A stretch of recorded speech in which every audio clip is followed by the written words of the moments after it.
The devil's advocates whisper in the hall, where justice wears a mask and truth begins to fall. Every thread they pull, every lie they weave, in the courtroom's dance, who's left to believe? Oh, the devil's in the details, hiding in plain sight, innocent until the gavel steals the light. True crime echoes through the hollow night, fighting injustice with no end. The devil's in the details, hiding in plain sight, innocent until the gavel steals the light. True crime echoes through the hollow night, fighting injustice with no end in sight.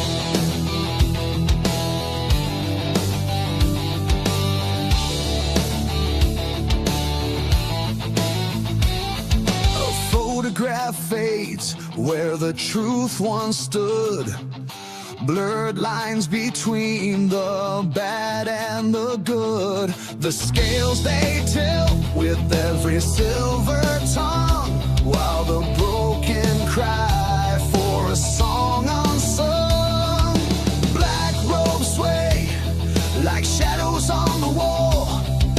One wrong word and the mighty fall. Who's a sinner? Who's a saint? The jury's out, but the verdict's faint. Oh, the devil's in the details, hiding in plain sight, innocent until the gavel steals the light. True crime echoes through the hollow night, fighting injustice with no end. The devil's in the details, hiding in plain sight, innocent until the gavel steals the light. True crime echoes through the hollow night, fighting injustice with no end in sight.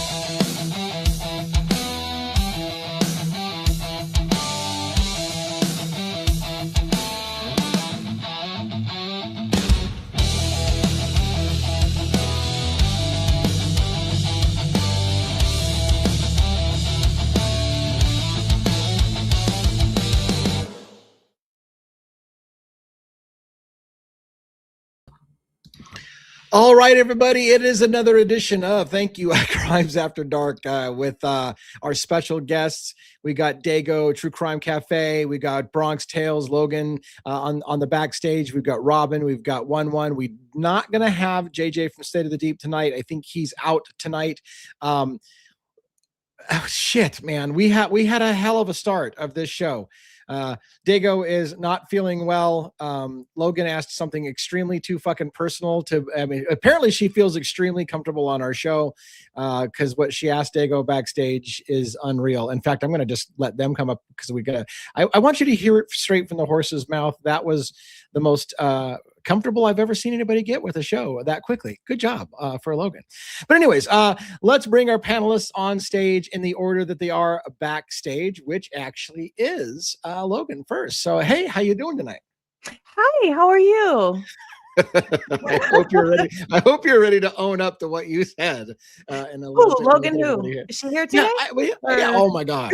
I thought, good for you. You really do feel at home with this group. Good for you. Yeah, I do. We'll talk about that in a moment. How was your day been? Did anything special highlights or anything today? No, I worked till 5, started stream at about 5:45 and just been going at it today. No coyotes, no testicles, nothing today. Oh, that's fantastic. It's good for you. Yeah, I mean, I don't need to know what you do for a living, but it drives me nuts that people actually have jobs because I don't know how you guys do it. Like this is what I do for a living now, and I don't know how people have other jobs and then come and do. You know what? I was spent all day at a real job, and then I came in here and it just banged out a bunch of legal documents and shit. And like, how do you have time to do all of that? Like, I don't even understand. I wouldn't be able to. I work from home. So okay. All right. That's what makes it possible. If I had to go into an office like I used to, then probably wouldn't be as, yeah. Yeah. All right. Well, fair enough. All right. Let's bring Dago on, who is not feeling very well. And his cold has moved into horrible areas of his body. We'll talk about that in a minute. Let me get the rest of the panel up before we talk about that. And I don't mean to get personal, but man, when your cold goes to other places, it's bad. Forget about it. It's a fugazi. How are you today, other than having a bad cold? I have the worst cold I've ever had in my life. No shit. According to Logan, according to Logan, yes. I've never had a cold here like this before. Yeah. Well, I feel for you. I don't even know what that would be like. I heard it spreads fast, long and far and wide. And... Well, I'm not so sure how long. I mean, he did say. Anyways, I guess it depends on how old you get, how long it is. Right. And this is going to hell in a handbag. I don't know what the fuck's going on now. I'm just saying. You need to get control of this as a co-producer of the show. You need to get control of this panel. It's out of control. How are you? Oh, you're muted again. Oh no, that's what I'm here for. Oh my gosh. This is a hell of a group. I'll tell you that. Everybody's warm and fuzzy, and it's good to see you. Did you have anything special in your life today? I know you've been running errands all day, right? Oh my! Well, we had appointments and here, thither, and yon, and whatever. So we're finally back home. Can you not hear me? Yeah, the system muted you again, so I had to pull you back up. I have no idea what's going on. I know.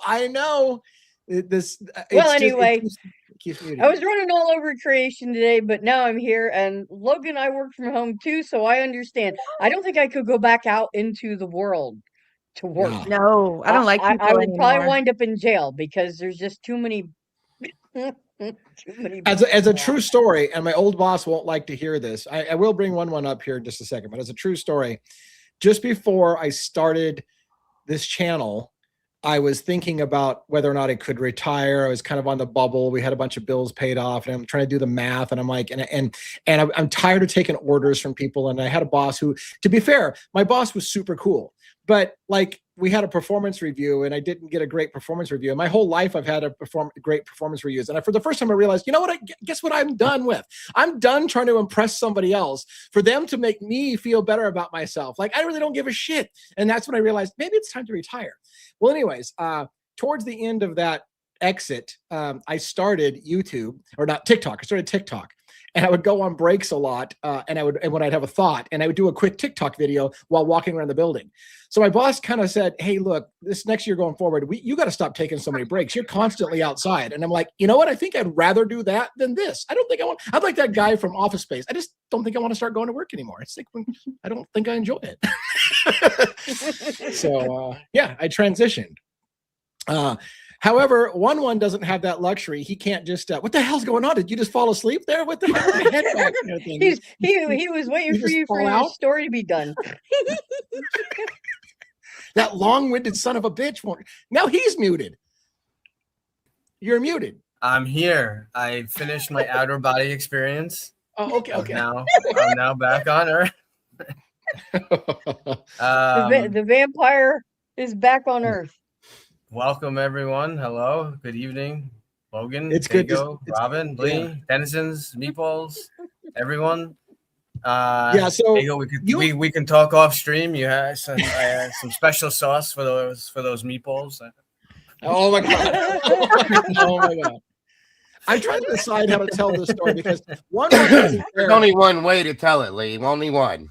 Well, who's telling it? Who's telling it? Are we you going to tell it? I'll tell it. If you want me to tell it, I'll tell it. Yeah, please do. Please tell us. No qualms with it, obviously. Okay. Yeah. Tell us how that. So I came on. We talked backstage for a period of time before we jump up here, so that we can get everything together. And I came in, and Logan was here already, and doing her thing, getting set up. I was doing mine, this and that, and me and Lee had talked a little bit about me being sick, and I said hey to her. She said, "Hi, you're not feeling well." And I said, "No, I'm getting better. I was worse." And she said, she said,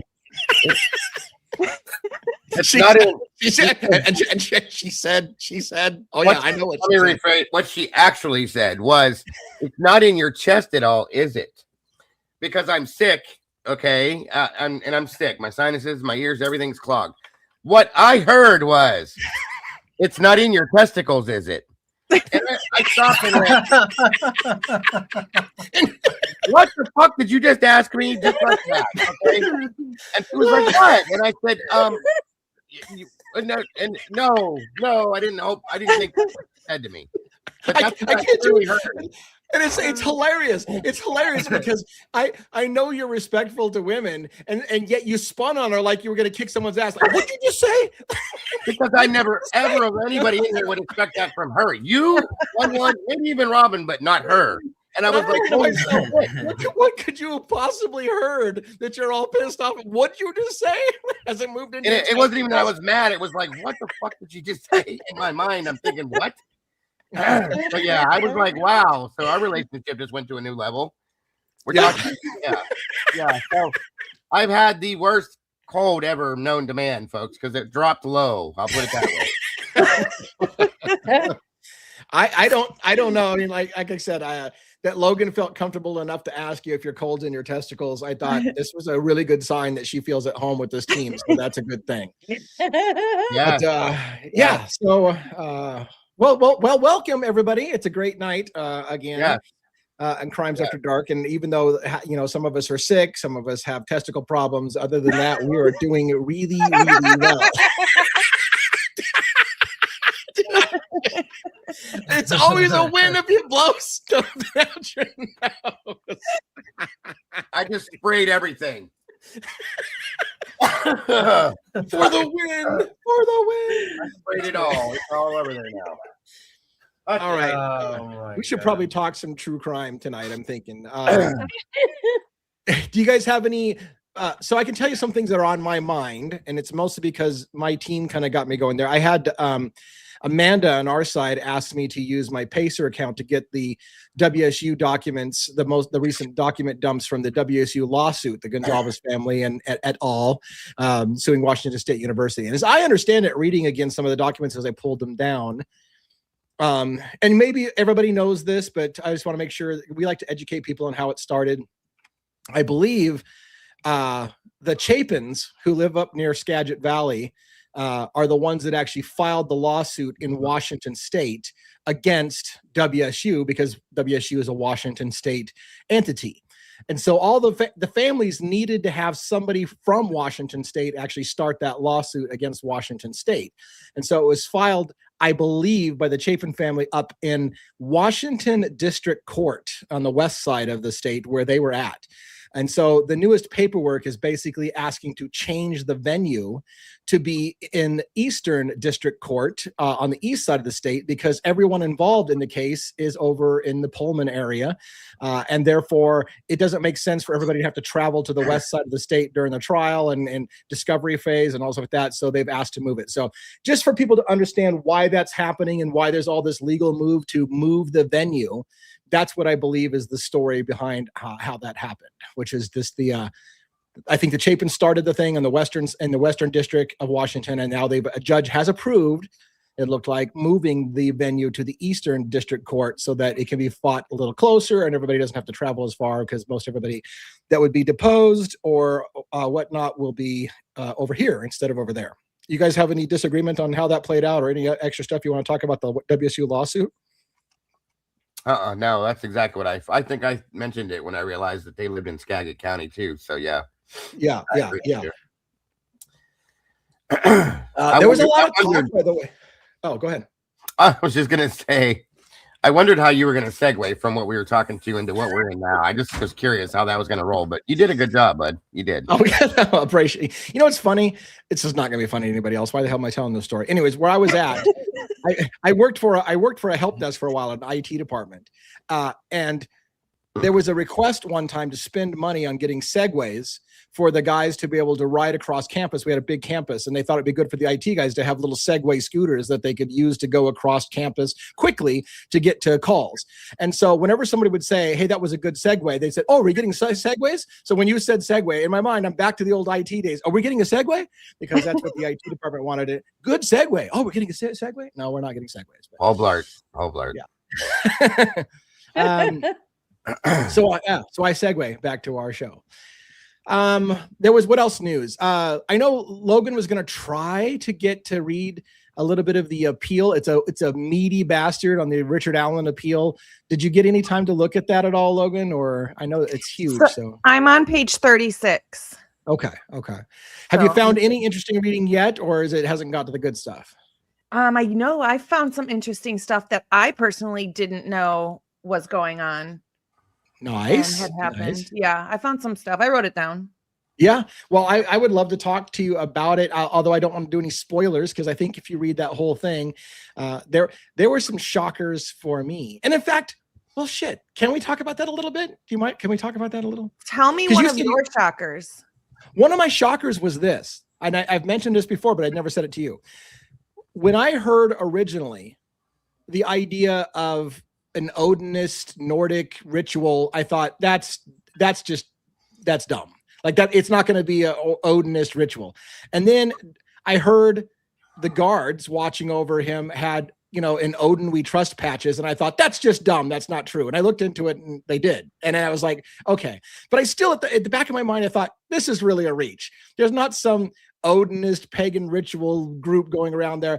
And then I read the appeal and I was like, holy shit. They literally had the FBI coming in talking about the Odinist connection. They had specialists that were talking about the ritual connection. They had experts that talked about the 7 signs of a ritual. And I'm like, I didn't take that seriously enough. I didn't realize they were literally looking into that as a serious thing and not just a pie in the sky. Like they had law enforcement was looking into that angle. And that was a surprise to me, having been an outsider in the case. And then, in my opinion, that's why the one task force officer lost his life, because he was following that and believed in that, and they shot him dead outside of his office.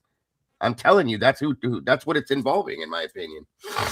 So it was like I said, it was unreal. And again, for those who follow the case, this probably was no shocker to you, but when they started showing pictures of the arrangement of the bodies and the sticks, which they said was an attempt to cover the bodies. And I look at the sticks and I'm like, nobody's trying to cover the bodies with 3 sticks. Like that's dumb. And then they showed the runes and I'm like, oh my God, like someone's literally putting runes on top of the body. Like that is not covering a body. The bodies themselves were posed. Their arms were posed. Yeah, they're posed, right? The bodies were posed. And for the first time I looked at that case completely different. Like, wait a minute. I thought they tried to bury the body. Nobody was trying to bury the bodies. It was less than 3% of their body was covered in sticks. And so I heard the other thing, that right across from the courthouse, there was that like a restaurant, Odin's Den, and they literally covered up the sign so that people wouldn't see that it said Odin's Den, because it would be prejudicial for people to know that it was that big of a deal in the town. And I was just like, when William Labrado came out and did his interview, the attorney, and said, I thought it was a bunch of mumbo jumbo, and it's really not. He was scared. It's really not. He was scared. So yeah, that blew me away. Right, that was the answer to it all when he said it. So I was done. Yeah. So what do you think? What do you think, Logan? Did you get into that when you were, did you take seriously the Odinist angle, or how did you feel about that? So at first, really, in any case, when something is brought up like a ritual or a witchcraft or an Odin thing, anything along those lines, at first I'm like, oh, no, here we go again. But after maybe a couple days of me even looking into it myself, I was like, oh, this could be a thing. And the only reason I thought that specifically with Odinism is because I had an old boss that we would go to lunch after I quit working there still. And he was telling me about this new manager he had hired, and the manager was into Odinism, and he was telling me all about it. And that's the only reason I knew about it and some of the crazy things that it entails and why it could be true is because he had already told me something. So I was like, oh, okay, maybe that could be it then. And they didn't even follow through Odinism. That's the sad part, is they took and twisted it into something they call heathenism and made it a lot darker and nastier with what they were using. So, right. And it seemed to me, looking at the case from the outsider's perspective, that as the judge kind of blew off the whole idea as being ridiculous, like that, oh, it's a ritual. Like we're not even going to talk about it. And if you bring that up in the courtroom, I'll just throw this thing completely out. That's not a real thing. And I'm like, how do you do that when the investigators and the FBI are literally bringing in experts talking about it because they're taking it that serious? But the judge is like, well, that's bullshit. It's not going to be in my courtroom. We're not talking about that bullshit. Is that why she did it though? Or do you think it was for a different reason? That's my question about it. Sorry, Logan. Right. I was gonna say the same thing. Yeah. Right. Well, I didn't realize it was such a big deal. Like I didn't know that. I mean, she threatened to hold people in contempt. Huh? She threatened to hold people in contempt of court if they made the word in her courtroom. That's what? Mm-hmm. Come Right. Yet another judge who is, really super overstepping their bounds. That whole system needs to be revamped as well, as far as how much power judges have. And I have to say, I'm ashamed that I didn't take that more seriously, because I didn't realize, I never knew that was that big of a deal. I thought that was kind of like a really kind of a stretch. Yeah, I get an echo somewhere. You guys got an echo somewhere too? I hear that too. I hear I just picked up an echo from somebody. I'm checking. But anyways, yeah, it was so that's just some of the surprises that I found in there for me, because I didn't know just how much it had been taken seriously. So seeing the documents and seeing that they that was part of their argument was the judge ignoring any evidence whatsoever of that angle, and then what actually happened to Richard Allen in prison was disgusting. When you read what happened, it's disgusting what happened to him in prison. That does need to be relooked at, in my opinion. It's a horrendous thing that happened, yeah. So that's my take on it. I can't wait till you finish reading it so we can talk about it more in depth. But it's bad, really bad. Yeah, I've gotten to the parts of him being in prison and stuff, and it's already really bad. I'm only on page 35, so I'm sure it gets worse, and it's already bad. It does. I think it's 100. Wasn't that like 118 pages? 118, I think. Yep. 118 pages. Yeah. Did you follow it before at all, Logan, or is this brand new to you? Oh, you did. Okay. No, I was into the Delphi case for sure. Okay, gotcha. And the biggest thing is, that I learned from the case, and you may already know this. Again, for me it was new, but what I didn't realize was, how Ron Logan, was that the guy whose property they were found on? Yeah. Ron Logan was in their sights for the longest time, and then he dies in prison from COVID or whatever. Mm-hmm. And then all of a sudden, after 5.5 years of nobody giving a shit about Richard Allen and nobody's got him on his radar, they lose their lead suspect, or one of their lead suspects, and just within months shift it to Richard Allen and railroad the guy and put him in jail. And I'm like, wait a minute, funny. Your lead suspect dies, and now all of a sudden you just pivot, and everything suddenly it's always been Richard Allen. How did we miss it? I'm like, well, maybe you didn't just make that shit up. Like, I don't know. Like, it almost reminds me of something else. We missed 1-1's intro. Oh shit! Right. 1-1's got to do his intro. He was sleeping. I'm here. I'm sorry, I got distracted with testicles. You cannot hold me accountable for I know. that shit. You can't hold me accountable. You did. When we start talking testicles, I just lose my mind. I lose my mind. So shit. I'm glad I'm not the only one who gets distracted by testicles. I'm glad you do too. We have a lot of fun. So look, can we backpedal for an intro? I'm getting all kinds of messages. My son can't go to sleep. Oh my god! I was wondering. I was wondering. Well, he's like, if oh my gosh, your poor son just heard a bunch of stuff about the T word. This is not a family channel. I can't apologize for that. All right, you know what? Do an intro, even though it's late, and then we'll get further into this. Shit. Fine. Okay. Is it good to be alive in the den on a Wednesday night? In the dark spaces between truth and narrative, between what we're told and what we're allowed to question, there's a courtroom without walls. This is Devil's Advocates. Tonight, we step back into the shadows of Idaho. 4 lives taken in the stillness of the early morning, a town frozen in disbelief, and a case that has fractured public opinion from day one. A name echoes through headlines and court filings alike. Brian Koberger, a suspect, a PhD student, a man charged, but not yet judged. We examine what the affidavits say, what they don't say, and how a single narrative can harden into certainty long before a jury ever speaks. This is not about defending the indefensible. It's about challenging the comfort of assumptions in a case where the stakes could not be higher. But the darkness doesn't stop there. Tonight, we also confront a chilling reminder that the justice system itself is not immune from violence. The case of Mickey Steins, a moment that shattered the illusion of safety inside a courtroom, where order is supposed to prevail and justice is meant to be protected. And at the center of that tragedy, a man sworn to uphold the law, Judge Kevin Mullins. A judge, a public servant, a human being caught in the crosshairs of a system under unimaginable strain. These cases force uncomfortable questions about power, pressure, and mental unraveling, and what happens when the institutions we trust collide with human breaking points. On Devil's Advocates, we don't rush to verdicts, we slow things down. We read between the lines, we argue both sides, especially the ones no one wants to hear. Because justice isn't found in outrage, it's found in scrutiny. This is where doubt is allowed. This is where questions matter. This is Devil's Advocates. Love you, Jackson, Juliana, and of course, my beautiful wife. With that, live from New York, it's Wednesday night. And I am sorry, Mrs. 11, okay. for your children hearing all of the offensive material and not letting your son go to bed before it got completely racy. Yeah. Well, hey, look, I'm so ashamed, Father. I'm so ashamed. Anyways. Well, hey, I get one flub up every once in a while, right? What's going on? What are you pointing at? What are you pointing at, Dago? You're muted. What the? You're muted.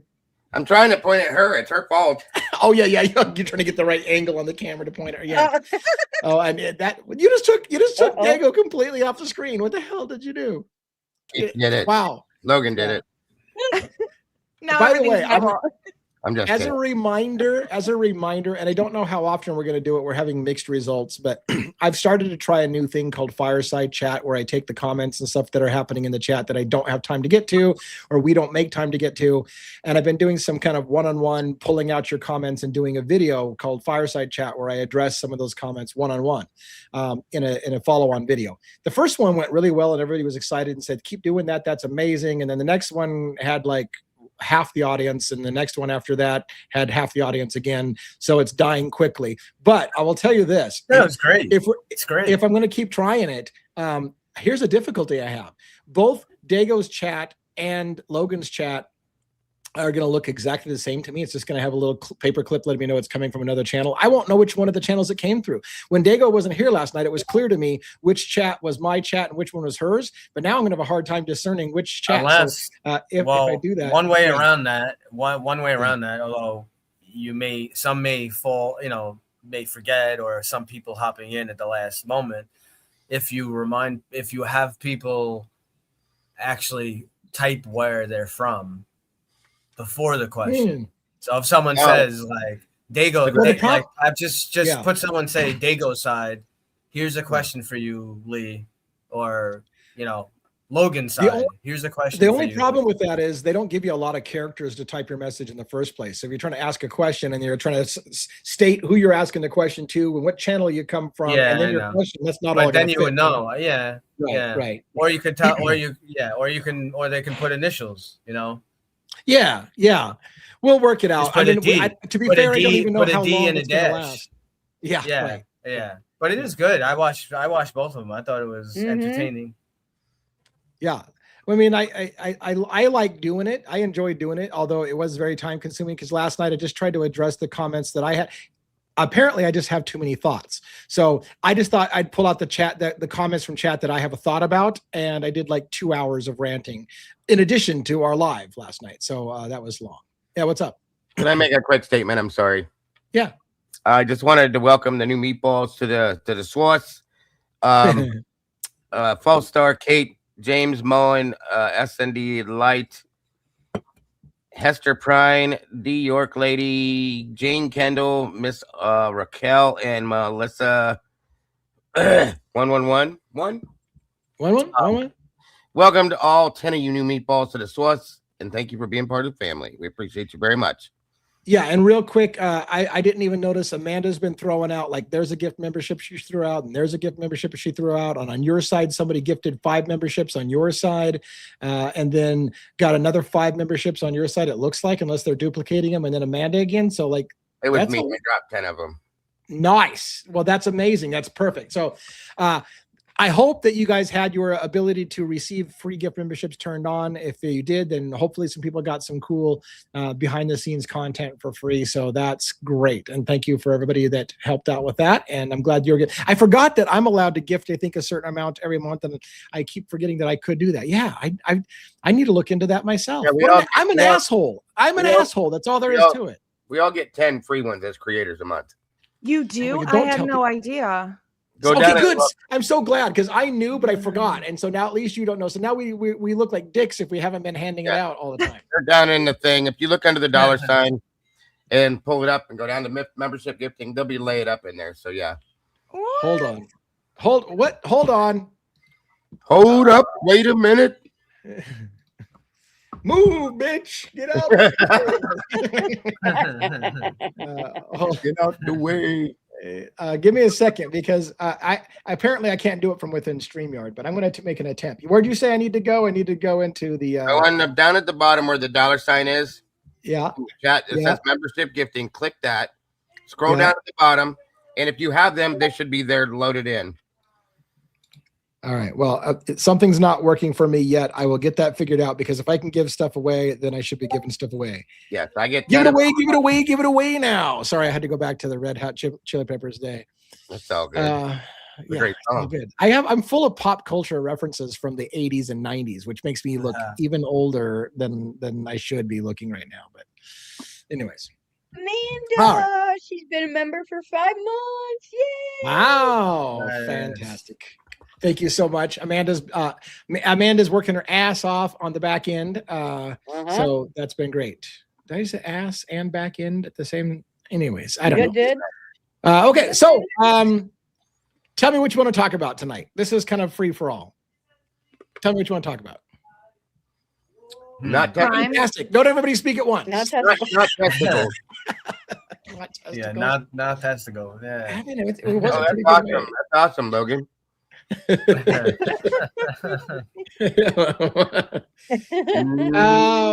No testy stuff today. We'll save that for Sunday. Oh, I will tell you. Okay, here's an Idaho 4 thing. I will tell you this. It's funny because somebody made me go on a stream of consciousness that I can't shake now. I really can't shake this. And I've said all these things before in pieces, but it didn't lock into me until last night when somebody in the chat made a comment and it all came together to me. Steve Gonzalez saying, maybe if MPD had been patrolling the neighborhood instead of worried about underage drinking and whatever, maybe the kids would still be alive or whatever. This wouldn't have happened. And I thought to myself, well, that's kind of a strange comment. Because like Robin said, what, is he supposed to be fucking clairvoyant? Are they supposed to know that something's about to happen? How are they supposed to stop it? But let me put it all together, how it came together in my mind last night. We now know for a fact, Moscow Police Department had a special patrol assigned to the campus to watch on-campus and off-campus areas. It was assigned. It was a whole patrol, a special patrol dedicated to watching on-campus and off-campus behavior. There was a cop car, unmarked, that was at the White's apartment, in front of the White's apartment that night when the Banfield stop happened. That was the unmarked car that stopped the kids running across the field and said, hey, what are you guys doing? I told you to stop. Why didn't you stop when I told you to stop? And I've said before, but I didn't put it all together. Where that cop car is parked, that unmarked cop car is parked, is right between the Whites and another building. And if you look down that alley, you're looking right at 1122 King Road. You can literally see the house from Taylor Avenue looking between the Whites and the other place. They were parked right there. And then I put it all together. If the police detail was watching the house because they had a confidential informant and they were literally watching the house, and then somebody distracted the cops from their duty of watching the house, and the murders happened while the cops were distracted over at the Banfield and underage drinking, no wonder they would be like, oh shit, we literally just got everybody killed because we looked the other way and got distracted, and this happened right under our fucking nose. And I've been saying this for the longest time. If it happened right under their nose when they were supposed to be protecting a CI, there would be Herculean efforts potentially to cover that up. They wouldn't want the public to know that they fucked up and they were watching the house and still missed it. And then I thought, what if that's what happened? What if they were literally parked between those two buildings to watch 1122 King Road residents, and they got distracted, intentionally or not intentionally, and the murders happened literally while they were distracted, right under their nose. And then a colossal cover-up came in to cover up the fuck up that they just did, where they let this guy get killed right under their nose. Yeah, it's very possible. That's nuts. That's crazy. But very good point. However, but the only thing with that, I still believe that Rosenthal went to that house between 3 and 3:40. So or wherever. After the Banfield stop, he went over there. Well, I believe we have evidence of that. If you believe anything Molly says, and she states that she sees this car with one person. Where was he at? She describes Tisdale. Right. So where was Rosie at during that? If that's true. And then if that is Logan's raising her hand like she's in class. And if that's the case, then if Tisdale, if Rosenthal went there after the Banfield stop, and all the stuff already happened, if the murders had already happened, and he probably would have been like, "Oh shit, what?" Like, what do we do now? What Logan was going to say. You had your hand raised. What do you got? I actually did a whole video a while ago on why Molly only saw one person in that car. Is because Rosie was leaned all the way back in his seat. So it looked like only one person, and you can see that on his body-worn camera. He's actually leaned all the way back. Oh, there you go. Oh. Nice catch. Good job. Why is he leaned back in the seat, though? But yeah, it's on his own body-worn camera. He's leaned all the way back. That's why she only sees one person. I'm going to go watch that. I will go watch that. Wow. Nice catch. I don't know which one it is. Yeah. It was like 4 months ago. I'll find it. Don't worry about it. The question I have about Molly, though, is she said that the dude she saw had red spiky hair. Right. Neither one of those guys had spiky hair. Well, it's like strawberry blonde. Kind of. Yeah. But how can she see red hair in the dark? He had his dome light on. That's what she said. Yeah. You know what I will say again for the record? You know who she didn't fucking see? She didn't see Brian Koberger. That was bullshit.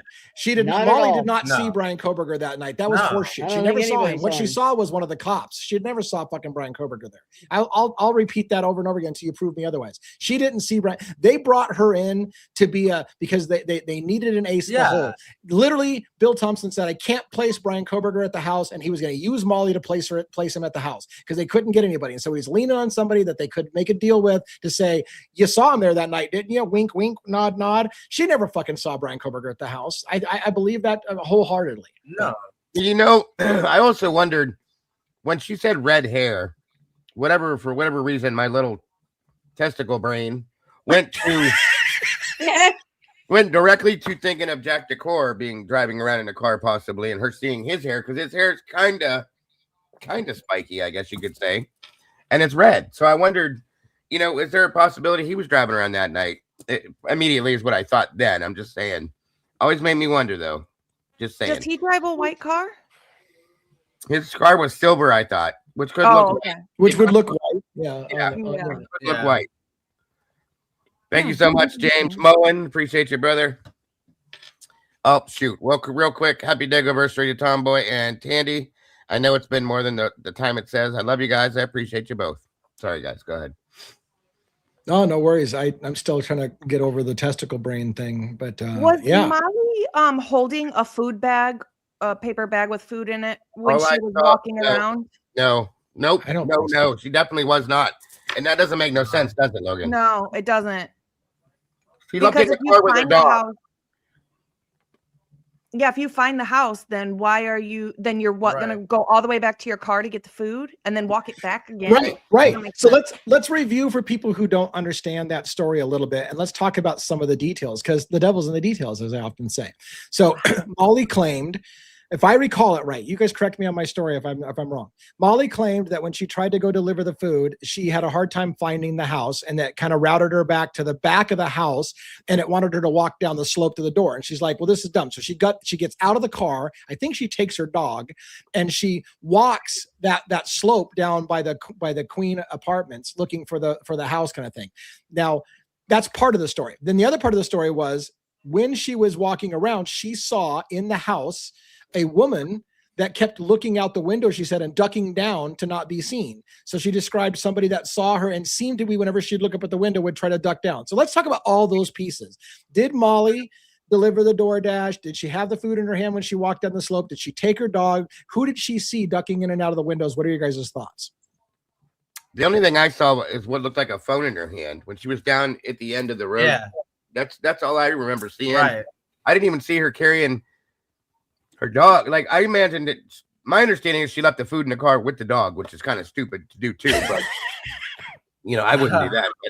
But just saying, that's all I can see is she's walking with both arms moving and one phone in her hand is what I saw. So I agree with Logan. If you're going to deliver food, why would you not take the food with you? Right. She also said, so if she left the food and the dog in the car, she also said she never shut her car door when she got out, that she left that open as well.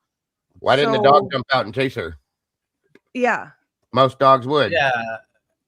And then the other part of her story there where she said she sees someone with brown hair in the window. Yeah. Long brown hair. Yeah. Long, it was a long brown hair. I get right. Right. So she sees someone in the window and then what? Right. But you're there. But here's to the other deliver problem food, with that right? one. Are you waiting for them to come downstairs? Are you, According to her, it's on the third floor window. Yeah. Okay. Now I did this at my show one day. You got to really get back out of the way to see that window because it's blocked by the second floor roof and and everything. Yeah. And the trees. So there's a lot. I know there's a lot of trees back there. It's hard to see I don't know what it would have looked like when it was all lit up, but that also bothered me. And one of the things I always thought to myself was when I shouldn't say we always thought, when the timeline came into question about whether the murders had happened earlier before the DoorDash delivery.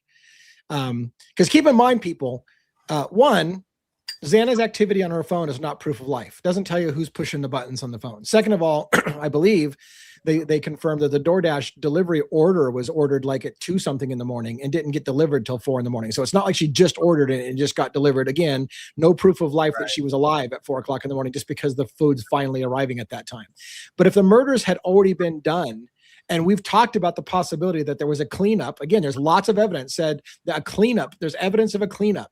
So was the woman that she saw ducking down and not wanting to be seen, somebody in that bedroom doing cleanup after the murders? And did she see somebody, a female that was involved in the cleanup? And that's who didn't want to be seen, in that room doing cleanup.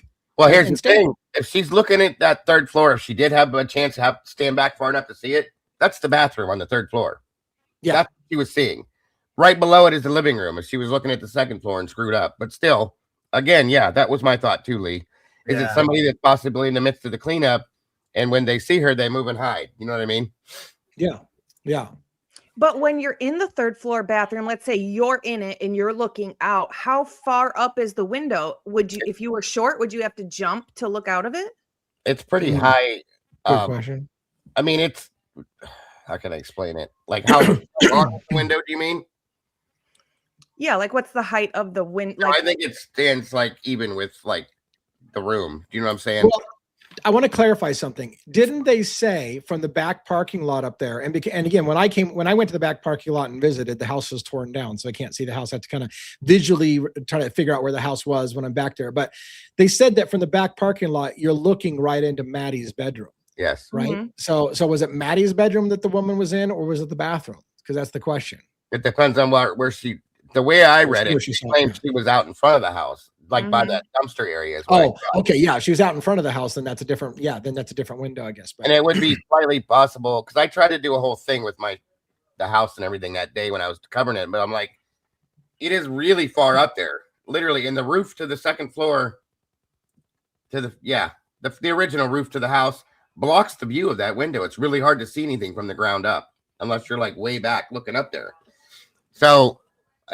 Almost like she'd have to be over by the white apartments to be able to see it, if that makes sense to you guys. Yeah. No, good. Ange K just dropped a fireside. See, Ange K likes the fireside chat. So she's like, fireside chat tip. Thank you so much. You know what? You can pay for fireside chat. Now I have to do it. Now I have to do that one. Yeah. Can I ask you a question, Logan? Like, what do you? I've never really. I think we talked a little bit about it when you were on my show, but what do you think as far as? I'm gonna put up a picture. That night, like, do you believe in her and her story or any of that stuff? No, I think she was some sort of either she was doing something she shouldn't have been doing, like delivering drugs and stuff, pretend, with the front of a food delivery thing. Or she was actually purposely placed there for a reason to have this story and show a sign of life at a time they needed to see a sign of life when it really wasn't one at that time. It's funny because with the text message to DoorDash. It's funny because you're saying what I always am afraid to try to sound too conspiratorial, but let's talk about that for a minute. You're right. If someone wanted to establish a new timeline, then the DoorDash delivery is part of how you establish that new timeline. And again, let's not forget Molly's famous words. I'm friends with Bill Thompson. So did she owe people favors? Did they say, hey, look, we need you to come by and do, was that all to reestablish a timeline because they didn't want people looking at the real time it happened? So they took some steps to make the timeline, throw the timeline off. Well, add to that real quick. The fact that Rosie said that he saw the taillights of a car parked back there and 3 or 4 people walking towards the house, but he didn't question them because he was looking for open containers for underage drinkers. Right. Well, therefore, in turn, made me wonder, did Molly show up there, going on what Logan said, to do something nefarious, we'll say? Did she bring people there to drop them off to do what they did? That's right. That too. Right. Too. And if she was, think about it too, if she was connected to something that went on there, she could have also brought the weapon. Could have, if she's part of it, if she's part of the whole thing. Well, Robin, hold on. Robin's raising her hand all politely. We gotta get Robin to get a chance here. May I put up a picture? Yes, and real quick, by the way, thank you for the people who are donating money for the fireside chat to encourage me. That's very super nice. I appreciate that. Yeah, Robin, show us what you got. Oops. Pretty much. This is Teasdall, right? Yeah. Tisdall? Okay. However you pronounce it. I don't see spiky hair. I don't see red hair. It's kind of reddish, maybe. I think it's considered strawberry blonde, is what they said. I see.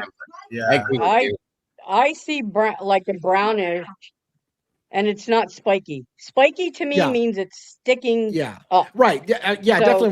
When I heard spiky, I thought a different hairstyle than that for sure. But it could have been the dome light could have reflected and made it look a color. She's also always on drugs. Maybe. So there's that too, Rob. Well, there's she's also always on drugs. It is. Well, that's what's interesting with the interview that she had. Although we know they've got, God knows who was rehearsed or not in these interviews, but like you said, we know that she's involved with drugs and her history. Yet she does this interview and she seems to know like every little detail of like everything. Like if she's doing DoorDash every time, she's not going to remember every detail of everything that happened. Like she wasn't part, like you understand, like she didn't have an emotional response. She wasn't part of the crime. Like she's just delivering DoorDash. So why would it be any different than any other DoorDash, that she did? She shouldn't remember that much about it. I agree with you. Yeah. Like I'm saying, like, okay, she remembers she had trouble finding the address or whatever, but she wouldn't remember all these like little extra details. If she's doing DoorDash and she's doing it multiple times, multiple days, it's just a little odd to me. I think she probably made up more than she remembered. I agree with that. Yeah. Is this? Hold on, let me pull one more thing up here real quick. No, Gower had dark brown hair, guys. For those who are asking. Oh yeah. All right. Well, never mind. I was going to pull up another picture of Tisdall to that is a little spikier, but I'm having technical difficulties, and I still wouldn't call it spiky. So, anyways, it is what it is. That's why I went to Jack the Cork, because his hair is kind of spiky and it's definitely red. So, Yeah. See, so I tried to look this question. I tried to look this up. I tried to look that up, and I don't do DoorDash here where I am, but I don't know if you guys have experience with this. But what it said it's not like a definitive thing. Like some places do write the name on the bags. I don't know if you guys two things real quick. One, it's always good to see Tiggle Bitties. So it's thank you. I'm a fan of Tiggle Bitties, but thank you so much for coming back. Good to see you again. We got it all here tonight now. But look, Tiggle Bitties. This is something we say over and over again, and it's really, really true. Autopsy report on the stomach contents. Everybody said that I thought they said the food was partially eaten by that DoorDash delivery. So did Xana have food in her stomach or not? That's going to be an important part of was she really, again, the DoorDash delivery is not proof of life, people. The texting on the phone is not proof of life. It would be a lot better if we knew when the food was in the stomach. So, and why haven't we been given that? Right. Yeah. Why is that being withheld from us? Of anything, why are they withholding that? Go for it, Logan. My thing with the text message at 3:54 to DoorDash, supposedly from Xana saying, "Are you having trouble finding it?" I have a lot of things wrong with that, but one is, why didn't they use that as proof of life? And two, she stated in her interview, I kept getting text messages from all these people and texting through the app saying, ETA, what's your ETA? What's your ETA? And I kept having to respond back to him and blah, blah, blah. So that one that Xana sent you is the only one that you never responded back to? Right. Why? Ding, ding, ding, ding. Thank you. Winner, winner, chicken dinner. Right. And she doesn't talk about it. She doesn't mention it. She doesn't mention it in her interview. She even said there was no description. I didn't hear from them. They wrote nothing in the description box. Nothing. Right. You would think that would be the most important thing that she would kind of remember. Like, okay, so she's doing DoorDash, and maybe she doesn't remember all the details of everything, but you would think like, oh my God, I delivered DoorDash, and these people, people were killed in the house. Look, someone sent me a message that's actually something that you would remember. That's why you would go to the police, you would think. Right. Has DoorDash confirmed that she made the delivery? Like, did they track the delivery order? Has DoorDash confirmed that delivery? Well, you take a picture. I think I don't know if we were showing it, but I believe you have to take a picture or something. We're supposed to show that. Well, that's what I'm asking. Have we seen proof that she delivered through DoorDash that night? Because last I had heard, there was no evidence that she actually did deliver DoorDash that night. I don't believe it was authenticated to be true. So right. And the other thing too with that app, my understanding, like I know it take an hour and 45 minutes. You can actually track. So if you do DoorDash, there's a map thing that comes up. And you can actually track. You can follow the driver is. Yes, you can track that. And you can talk to the driver through text message or phone call on the app too. I don't know, Amanda, that this has the same ring to Tiggle Bitties, but thank you. Appreciate that. Wait, what did she say? We're going to have to call it Tiggle Balls. Oh. Tiggle Balls. Oh my God. You guys are killing me tonight. So I wanted to mention I know we all watched the true crime forensics thing. Video with. So what I wanted to mention with that, what I thought, I was trying to hear what he said is what he claims the people say, whatever, but I'm not really the best judge of that. I suck with audio. I don't know. I'm horrible with it. But what I did find interesting, what he said, and he said that he's working on a further program, and he seems to sound like he knows what he's talking about. What he's actually going to do, he's actually working on a program that can match the voices. So forget about even what people say or don't say, right? Because as Leo says, if someone says this is what you hear, then you have it in your mind. You're trying to hear that statement. So forget about even what is said or not said. what he's actually doing is trying to match the voices, and he's claiming that one of the voices, no matter whatever it is that is said around the 227 or 228, he's already said that one of the voices that is said during that time period, he's already matched to 10 a.m. the next day. One of the voices that I guess they're in the people are in the street or they're near the house. So what he's working on is a program that's going to match all the different voices, and that's going to actually be really interesting to see, because we do have a lot of the people. We do have, if it's someone that has had an interview, we have their voice. So he's going to be trying to match voices. So we may not know exactly what is said or not said, but if he's, your voice is kind of almost like a DNA signature. So it's super interesting. I want to talk. Yeah, it is interesting, but I want to talk a little bit about some of the playing devil's advocates with that, though. Let's talk this through. If the audio that he was playing with is the audio I think it was, we all think that it's been muddied by MPD.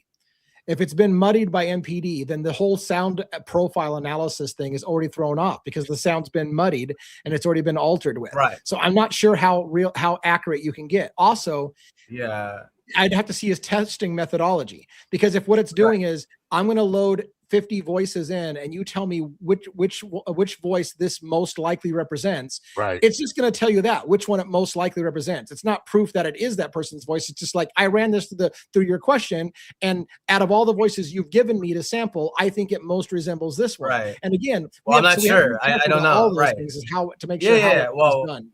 Right. He'd have to explain how it's matching. You're right. You're right. So it is interesting. To be fair, it is interesting. But I just find it interesting. No. Yeah. I was going to try and bring him on the channel to ask him these questions so he can explain it in depth to kind of see what his process is, and so we can judge if. I'll tell you this. Yeah. I'll tell you this. That guy wrote that software, right? And he that's and what he he named says. it Sherlock. If he named it Sherlock. Yes. Fucking brilliant marketing, dude. That was really, really good. Really clever. Like, that was a great way to name your software. Fantastic. I can't speak to how well it works or not, but that was great marketing. That was really. That's clever. He claims that they did, like, he claims, so he shows from 111 to when the two girls like leave that apartment, 315. so they're literally right. So they're literally like standing in front of the damn camera. Like, you should be able to hear what they say. Through his program, he completely eliminates, and you can hear them talking. Mm-hmm. So he says that the additive crap that they put on is like really like low, like they did like basic low level adding shit. Yeah. So I don't know what his method is or what he's doing, but he said that he has to work on it, but he's basically working on a crapify voice thing. He said that they didn't really do anything. They didn't do anything complicated. It's just you need. That's what Outcast said too. It was really, really basic shit. So right. Yeah. And he said he was waiting. He was waiting for. He says that he was waiting through the whole over the years for someone to have an audio specialist, which no one had. No one added in anywhere. Yeah, so let's talk about that for a minute, because it's been a long time since I watched that audio. But you're right. If I recall, this is by memory, those two girls that come out of the house right in front of the camera that's been picking up, I can't make out their conversation if I remember right. And it should be. And that's you're right. How could you not hear that conversation crystal clear? Right. Which again leads to they muddied the audio. They did some shit to the audio, because you should be able to hear them plain as day. And I think they did because you can hear their car keys. You can hear their car keys, but you can't actually hear their conversation. And that I think they did on purpose because of what they were probably talking about. That's my opinion. I think they left for a reason that night. And honestly, I can't prove this, but honestly, I think it's illegal for them to have done that. Again, if they muddy something for redaction purposes because they're trying to say it was something that needed to be kept private, they need to let you know they muddied the water. They can't just muddy the audio. Again, what they're doing is they're altering reality, and they're making you believe that that's how it really sounded that night without letting you know that they manipulated the audio. They need to tell you when they manipulate the video and when they manipulate the audio. And so if they did that, and if they did fuck with it and they didn't tell you they fucked with it, I think it's illegal what they did. Yeah. So I agree. I mean, I saw Jules has a whole breakdown of the other audio, the 12:30 to 2:30 or whatever it is. Yeah.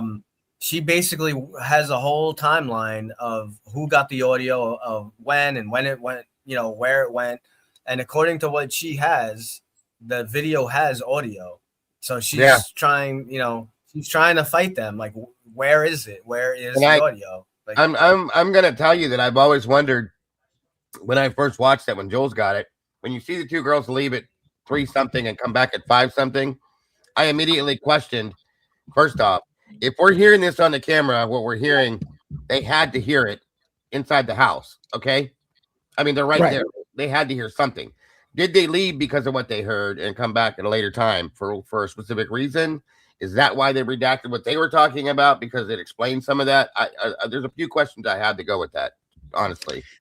Well, and they can't come out now and say, "Oh, you can't hear what's inside the house." Bull crap, because they're the ones who first said at 417 you can hear a whimper and a thud. If you can hear a whimper and a thud, thank you. Thank you. Absolutely. That's the most asinine thing about this whole thing. They literally tried to. You can hear what sounds like a whimper and a thud, and they literally put that in there like that was important evidence, and then act like totally ignore the screaming and all that other shit you hear. None of that's relevant. You can hear a whimper and a thud. That's proof that something happened. Like they must think we're fucking morons. Like they do. They do. I don't know. Well, look at all the people that believe them. And I don't think. Yes. Right. Yeah. And I really don't think we were supposed to get that audio. No, I don't think we're supposed to get any. We got lucky. I think it was just like Jules said, she was dealing with a different person because it was around the holiday, right? So she was dealing with a different person at the office. They've withheld a lot. I don't think it was right.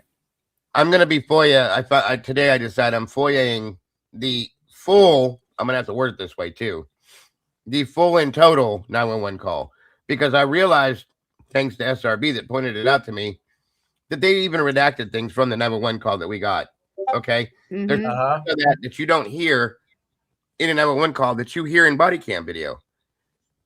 In addition, I mean, I can tell you what they're going to try to say, but the same thing happened in the Brent Kopacka thing. I asked for the dispatch logs for that night, and they truncated the entire thing. They took out major sections and gave me an audio that lasted like an hour for a standoff that happened over 3 hours, or not, sorry, 8 hours. So I'm like, well, where's the rest of the fucking audio? Like, you remember, you and I were listening to it, like, man, how did SWAT get there so fast? Well, they didn't. They just truncated a bunch of shit out of it and gave me an edited file. And I'm like, explain. And of course, they're going to, oh, well, there was stuff about other crimes. No, you had separated the channels. Remember, you separated the channels so that we wouldn't have any crossover traffic. So no, everything on that audio should all be related to Brent Kopacka. Don't give me the shit that there was other stuff going on. So why did you redact the fuck out of that thing? That's again, why that's what I'm getting a lot. Go ahead. We're going to be getting a lot more stuff. If you listen carefully to Steve G and that interview, he said that this was just the beginning. He said there's a lot. I mean, we didn't even get the full autopsy report yet. We finally got. By the way, we finally got to hear the full, the other side of the 911 call today. Lucy got for us, where they toned out the fire department for EMS and all that stuff. You hear the whole thing now. I didn't even know that existed, and she sent me that this morning. I played it, and you can hear how they tell the response from the fire department after they tone them out, and hear how they called it. I have it if you want to hear it, by the way. What they call in, that there is actually 2 dead people, non-breathing, blah, blah, blah, lots of blood, all that kind of shit comes through this call. So holy shit. Yeah, what the what? It's wild. And it says that you hear them tell, I think it's Medic 43 or Squad 43 to stand down. What was the timestamps? Is it before 11:58 or? Let's play it. I I think it's at 11:58. At 11:58. Yeah, let me find it. I'll pull it back up again. Thank you to Lucy Morningstar. Sent it over to me today. Thank you, Again, Lucy. I think I just peed myself a little again. Now here we go. And it does explain some of the stuff that we were questioning. Hold on a minute. Here it is. 1 minute.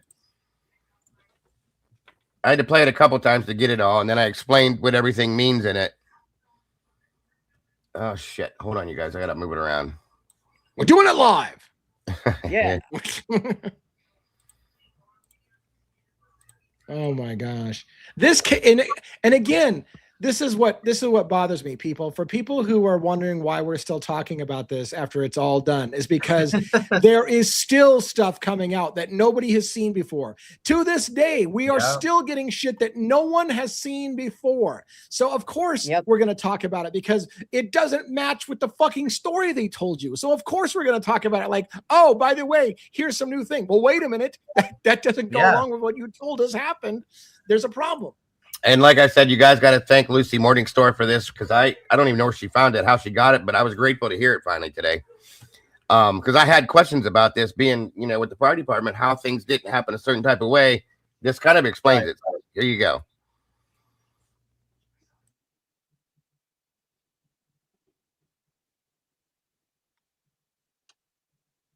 There's some dead air here and there, but Dispatching Moscow Law ambulance for unconsciousness, 1122 King Road.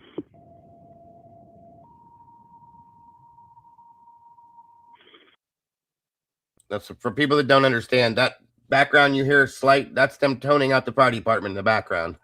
Mm-hmm. Moscow ambulance respond for unconsciousness, 1122 King Road. Moscow ambulance respond for unconsciousness, 1122 King Road, 10-1158. Moscow 531, Station 1. Moscow 522, Station 1, full crew. Copy, full crew. Moscow 5. Now, they responded from Moscow Fire Station 1 and said full crew, which means they're not volunteer. They have a full crew on station at the fire department ready to roll. There are no volunteers needed, okay? Yep. Want to be around? That one I copy, and about 20-year-old female, unconscious, trying to get further. Copy. Moscow, Captain Wind training and out. Units responding, RPs advising the patient is not conscious, not breathing. Copy. Yeah. Moscow engine 20s and out. Moscow Fire 3s and out, King Road. Fire 3, copy. Units responding per the radio traffic between officers. There appears to be 2 college-age people appearing both deceased, lots of blood. Fire 3. Moscow Fire EMS, law enforcement requesting you stage in the area. That one copy from Kaylee and King. 1203. Now, that meant they were en route. You could hear them rolling, sirens blaring, everything. And they come back and said, MPD is asking you to stage in the area to not respond to the scene. That's what that means. What I wish that we had the timestamp of when they're saying MPD has already reported deceased individuals and lots of blood. Because when does the timestamp? How does it line up to when the they phone call? Right. Most of the time when they key out or key in, they give a timestamp for every time they're supposed to. I don't know if that's redacted from this because I don't remember hearing it. So.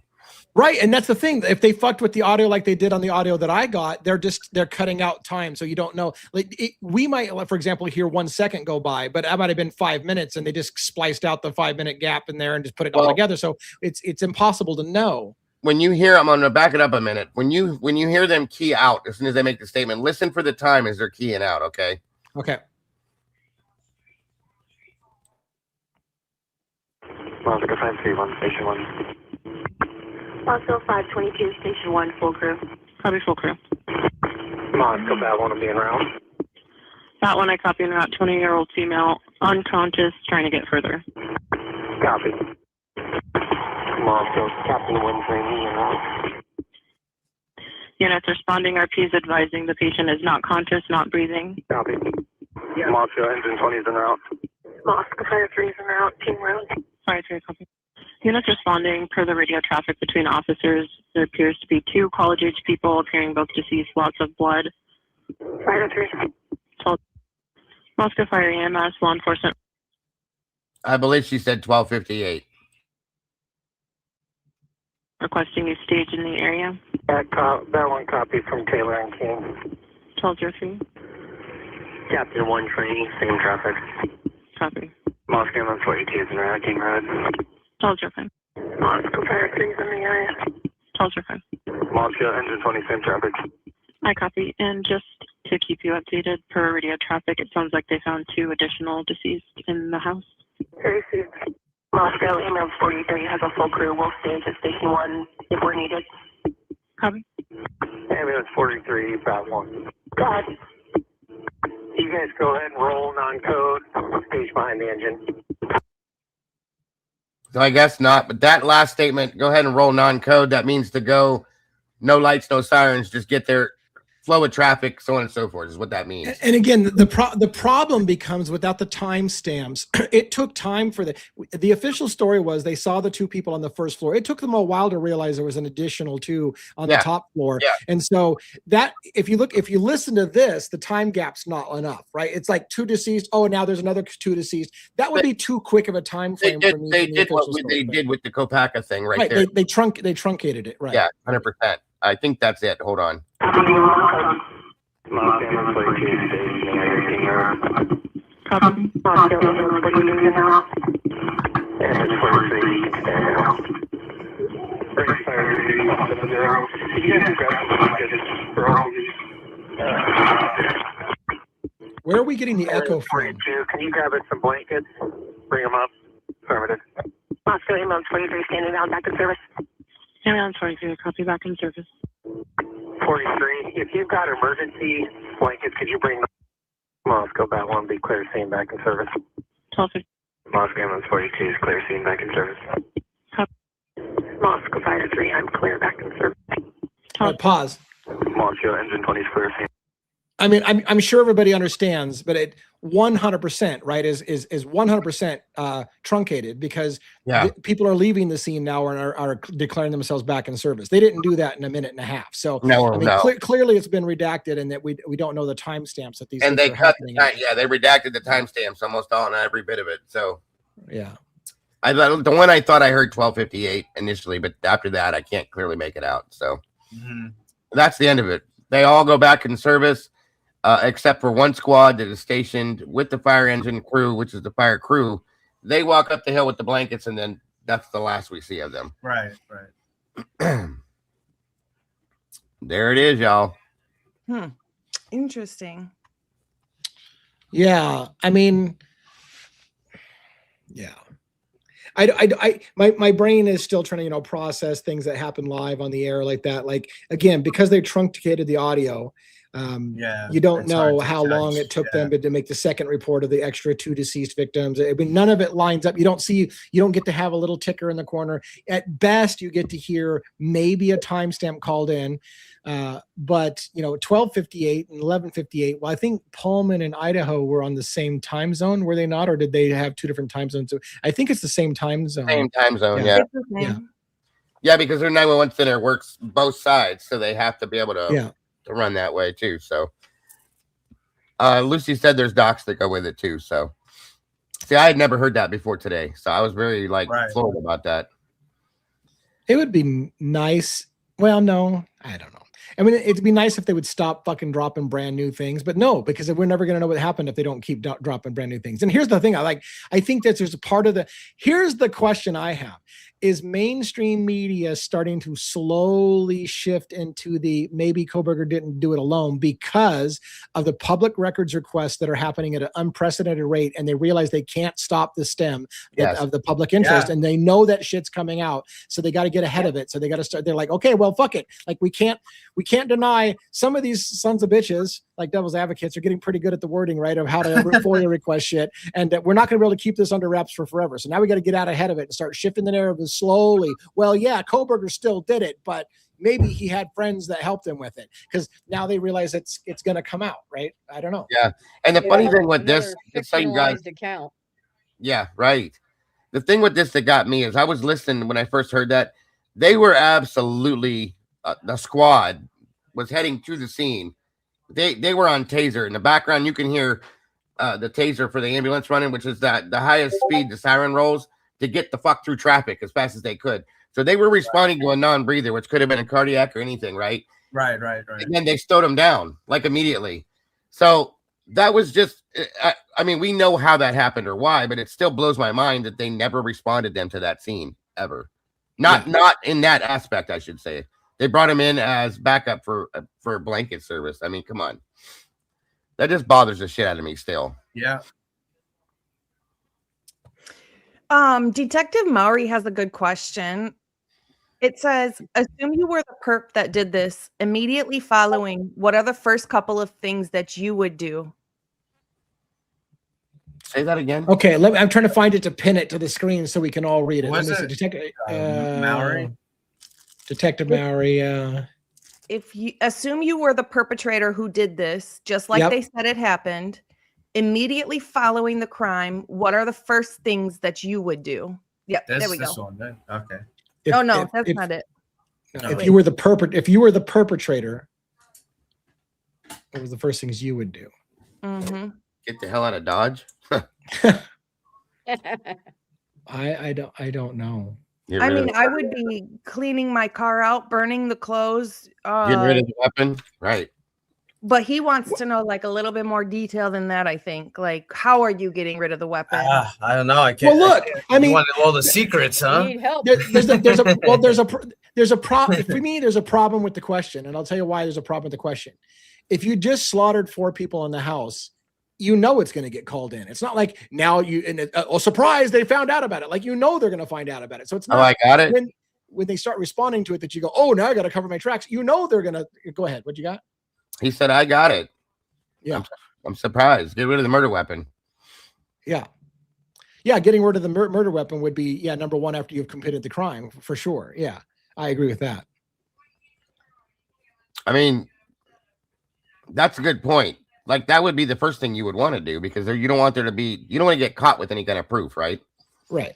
So it would have to be somebody. That's an interesting point, because now you're making me think, like, is there somewhere close around to there that they could have dispersed with the weapons? But you don't want to be driving around getting rid of the weapon with all this blood in your car. That's true. Right. I mean, so I don't want to go crazy, but there's a million places to get rid of the weapon, right? There was shops in town that forge weapons and forge different kinds of blades and whatever. So they've got kilns, they got hot places. Like you could have destroyed that weapon and melted it in a furnace. You could have gone and dumped it in the lake. You could have done, or not lake, but along the Snake River or whatever, which is what a lot of people try to imply that Kohberger went to go dump the knife the next morning on his trip down to Clarkston, Lewiston, Idaho. But this brings up the point. Like, this, the whole point is that you wouldn't be able to do this in. Lana was covering this in her show yesterday. I think originally, like the test thing that they did, they were saying that the crime happened within 1.5 minutes to 3 minutes. That the people were, that these victims were killed or whatever. So 1.5 minutes to 3 minutes, all 4 people killed by BK. Messed with the crime scene, was able to, speed out. Echo coming again. Somebody. I don't know. Not draw any footprints or anything anywhere. Yeah, where'd you get the minute? Where'd you get the minute and a half? Where'd you get the minute and a half time frame? I think that's what initially the prosecution when they did that test. Yeah, I mean, of how long it would take. I don't know when it was filed. It's from their test that they did, like a dummy test of how long it would take. But when they do the test, it's a recreation, but you're also not taking into account of taking off your clothes, changing your clothes, doing all this other stuff on top of messing with the crime scene and doing all this other thing. Like, it's not possible. And actually fighting with people while it's going on. I mean, we know that, Xana did not go down quickly. So, there's no way that happened. All that happened in that time frame. Oh gosh, people, I don't know what to think about this.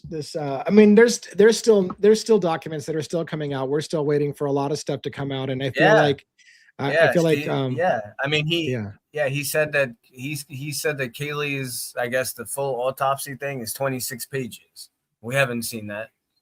Yeah. No. Ugh.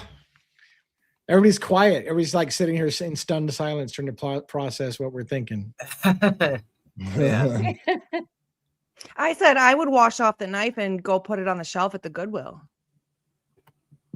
But do you think washing it off would be good enough? I mean, you would have to be one. How would you clean that? I mean, I don't even know how you would clean it good enough to soak it in murdering 4 people. Bleach and parts cleaner and stuff like that. If you soaked it, yeah. They're not going to look at the Goodwill on the shelf for the murder weapon. Right. No, right. You're right. Yeah. That's a good idea, Logan. That kind of scares me. Yeah, that's not a bad idea. Yeah. I wouldn't fuck with her. She stabs people's fucking mattresses in the middle of the night and shit just to test theories. She's a dangerous woman. I think we probably did. We got into some bad bed here with somebody here that's going to do some horrible things. The question she asked me earlier. I'm kind of nervous now. Well, if I were going to do it, and then she says something, we're all going to be like, "Oh shit." I asked the question on Logan's channel before she answered. I was curious what you guys thought, Dago and Robin. Like, what do you think about with Ethan and Xana? Do you think that strong possibility that they were both attacked at the same time?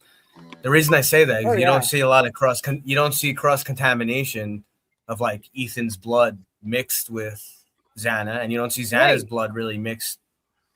It would have to be. I guess there could be. I guess there could be a way. It just, to me, with the way you see the way you see that room and how stuff is all like it was a fight, right? And this craziness that went on. It's just weird that you don't see a lot. It doesn't. I haven't seen anything that really shows their blood was mixed. I think they were attacked same time by 2 separate people.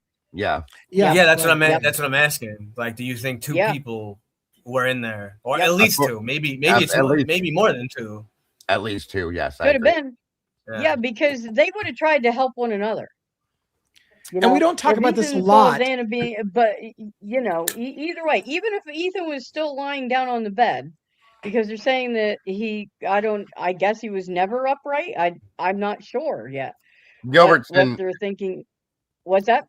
I didn't want to interrupt you, but Gilbertson explained it, really made it sound super simple, that he was attacking Xana and reached over and killed Ethan and then went back to what he was doing with Xana until they were done. That's how he explained it. Literally, those are his words. Yes. What I don't understand, and we've talked about it, and they talked about it on the Megyn Kelly show with Howard Bloom, is the lack of footprints. So you're standing there attacking 2 people. Xana's fighting back, and it's a hell of a fight. The crime scene shows it. There's blood everywhere, all over the place. Where are the fucking footprints? Like Logan said, did some guy fly in like a specter and fucking kill him from the air, kind of thing? I think it was Logan that said that. Did they get killed? Where's the footprints on the ground, or the booty smears, or anything if they were wearing booties? Where's the evidence that there was people standing? Now, again, I'm not suggesting that a phantom killed them, but it's the evidence of a cleanup thing. Like how is there not footprints? I don't even understand that. And leaving the house, there should be anywhere in the house. Even just in Xana's room on the floor in her blood. Where are they? Yeah, exactly. There's a smear of blood all over the floor. How are there not footprints in that smear of blood? Where's the footprints? I don't understand. It doesn't make any sense. And how good would you have to be of a killer to go in there and do that and not leave behind a footprint? Even if you were barefoot, you would leave behind footprints. You would leave footprints, right? You would have a ridge mark of your foot, or your edge of your foot, or a toe, or something like that. You would have a print. There's no way you're not leaving a print. Even if you were barefoot, you'd be leaving behind DNA because you sweat through the soles of your feet. Right. Yes, right. But by the way, I threw something backstage, Lee. I was curious if you guys had seen this yet. All right. Machete. Oh, that's wicked. Yeah. That thing there's multiple versions of that, by the way. Supposedly, from what a couple years back, 3 years ago, I think it was, That's something that was on Eric Gower's Pinterest page, connected to his Facebook page. Yeah. That he supposedly made these things. There's that I don't know, but if you look at that and think about the injuries that the victims had, it kind of makes you think a little bit, is all I'm saying. Right. Mm-hmm. I always thought there was a machete involved until I saw that thing, thinking about how Kaylee's face was destroyed so badly and things like that. It made me start to wonder when I saw that again. Right. That's kind of wild. I know it's a little offsided from where we were at, but I did want to show you that again. You're gonna give me nightmares, man. There's like really psycho versions of that thing out there too, by the way, that they make these things all the time, I guess. So I'm at a loss. No, that question that Logan asked. Go ahead. What would be the reason that you would need to make one of those? I mean, to be fair, see, I play devil's. I when I was growing up as kids, we did weird shit like finding metal and trying to make some kind of weapon out of it and try to get creative. Yeah. But that's when I was a kid. Kind of thing. Yeah, these The are Walking Dead is a very popular show. It was right, exactly. Yeah, so if you're into zombie films, let's say you're into horror guess. movie films, you come up with creative weapons and stuff like that. So I mean, some people just have a fascination with that shit, and they love making throwing stars out of saw blades and shit, and whatever the case. You just get creative with doing creative things. I can't get past Logan's question now. It's really starting to bother me. Which one? If it's in your testicles? Absolutely no feet prints of any sort whatsoever in that damn room. Yeah. There was too much dancing going on in that room. How is there no footprints whatsoever? Shoe prints, boot prints, any prints? Yeah. Yeah. And it's not like you can just like clean up yours or if there'd have it doesn't make sense at all. You couldn't pick them out and separate them. Even if you had socks on, when your foot gets wet in a pair of socks, it still leaves the imprint of your actual foot through the sock. Yep. Right. Yep. Right. Yeah. There's no other way that could happen, you guys. How the hell did that work out? The only thing I can think of is booties over shoes so you don't leave a footprint, and then maybe some smearing with the cloth or whatever to try to smooth out any skid marks of your booties. But and again, they did say there was evidence of a cleanup, so maybe somebody did kind of wipe over spots that might have shown. Like what you would be looking for at that point isn't prints. You'd be kind of cover up something that would show the size of your foot. Like you wouldn't want somebody getting, we can tell from this slide that the person's got a size 13 shoe or whatever. You wouldn't want them doing one of that kind of thing. So you might smear things to hide the booty marks. But I mean, I would imagine the right kind of booty would, one, not allow sweat to come through, and would also not leave shoe prints behind. So you would just have at best smear marks, and that's what would have to be the only answer is booties. It's crazy because it's almost like people levitated over top of the scene. Like that's the only way it looks. But you're right. The only other answer there is. Yeah, that's crazy. And then if they had booties, you have to imagine, in my opinion, that you maybe sat down and pulled off your booties and put them in a bag or whatever before you left, because again, you're going to be tracking that blood all over the place on your booties unless you got out of the booties in the room that you did the killing and somehow stepped out of the room, not tracking blood out because you got out of your booties and then stepped out into the clean hallway or some shit like that. Would that be where the person sat down in Xana's room? That's what they're saying. Again, that leak. And then they said that never happened. But the indication that the killer sat down for a minute. Well, did they sit down and take the booties off their feet? Did they kill the people wearing booties and then sat down, removed the bloody booties, put them in a plastic bag or whatever, so that they wouldn't track blood out to their car, and then left the scene from there? And then Lucy said, or the perp never left the room. What the hell? Oh. Whoa.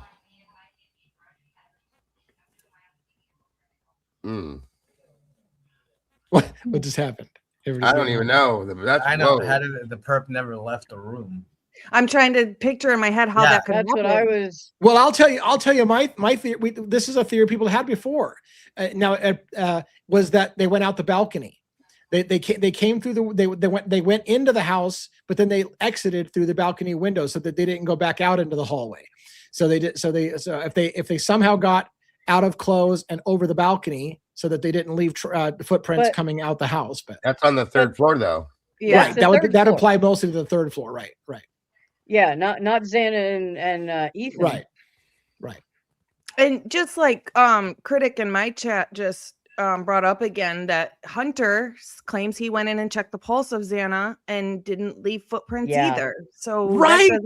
How does that not understanding it? He went there. He went as clear as the closet, Logan, with the knife supposedly. So where the hell are his footprints too? Right. Mm-hmm. How about the police officers who walked in without booties to check on people? Right. They didn't leave a single footprint and a smear of blood. They didn't step into the room and go, "Oh shit," and leave a footprint behind. Where's that footprint? Is everything we're seeing in these pictures, and I don't mean to be an asshole about it, but is this real blood on the floor? And you know what I mean? Like, or it makes you wonder, doesn't it? It does. Yeah, what is Stuff like going that on? does make you wonder. It's almost like it was fucking photoshopped in anymore. I swear to God. Yeah. Yeah. Because you should see evidence of the responding officers. Oh, for sure. Right. The evidence Absolutely. more. Absolutely. That's one of the biggest criticisms people had about the officers is where the hell are their gloves? Where the hell are their, like, they're walking all over the crime scene. They should be contaminating the crime scene to fuck. That's one of the complaints. So where is the evidence of the cops tracking blood all over the house, up and down the staircase in their footprints? Because they were walking there without shoes on, without booties on. After 8 hours, some of that blood did probably dry. I'll say that much, but not all of it. Not all of it. No. Not even close. So that's wild, damn it. Now I won't sleep again tonight, Logan. Thank you. You're welcome. I love going to bed with these thoughts in my mind. Shit. Things that make you go, And yet we're assholes. Don't get it twisted. We're all a bunch of assholes sitting around in our mom's basement, thinking this shit through and victim shaming people instead of just accepting that the guy who did it said he's guilty. So why the fuck are we still talking about it and asking questions and coming up with creative ideas from our mom's bedroom? Are you in your mom's bedroom, Logan? I want to know. Are you in your mom's bedroom? No.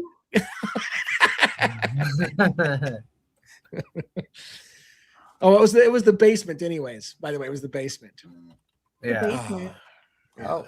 I think Gonzalez said we all sit in the basement of our mom's house making this shit up or something. Yeah. Oh, that would be fun though.